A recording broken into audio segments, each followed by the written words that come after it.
नमस्कार सर्वांना, शुभ सकाळ. मित्रांनो, आज एक गंभीर विषयावर आपण आजचा हा व्हिडिओ बनवतोय. काही नागरिक आपल्या ऑफिसला या तक्रारी घेऊन आलेले होते. मित्रांनो, आपल्या सगळ्यांकडे पाण्याच्या टाक्या आहेत आणि त्या टाक्यांमध्ये आतापर्यंत एक छोटे मोठे किडे किंवा ह्या अशा काही गोष्टी होत होत्या. परंतु आता एक नवीन प्रकार आपल्याला या ठिकाणी निदर्शनास येतोय की ही बॉटल आहे बघा. या बॉटलमध्ये यांनी हे किडे या ठिकाणी आणलेले आहेत. हे किडे तुम्ही बघाल, जवळून दाखवा.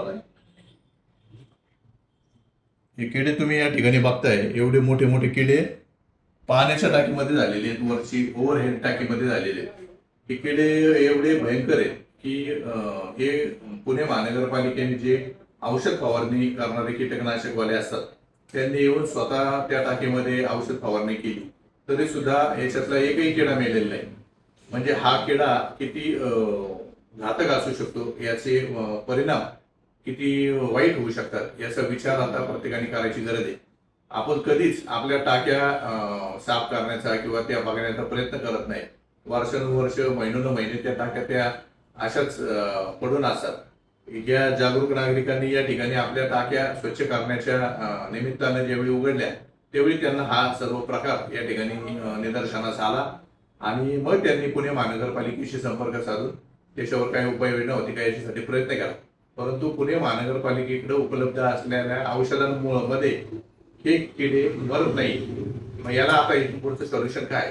तर याच्या पुढची पायरी म्हणून आपण आता महापालिका आयुक्त आणि मुख्य आरोग्य विभाग यांच्याशी संपर्क साधून या संबंधित गंभीर घटनेबद्दल आपण या ठिकाणी त्यांच्याशी संपर्क साधून याच्यावर काहीतरी तोडगा काढण्याचा प्रयत्न करूयात.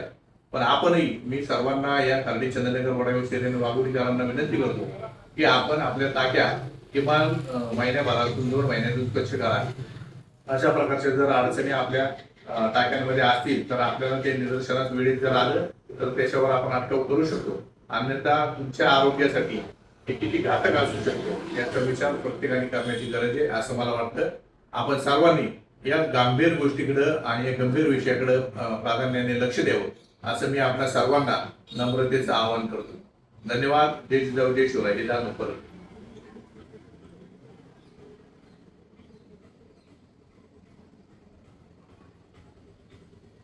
धन्यवाद.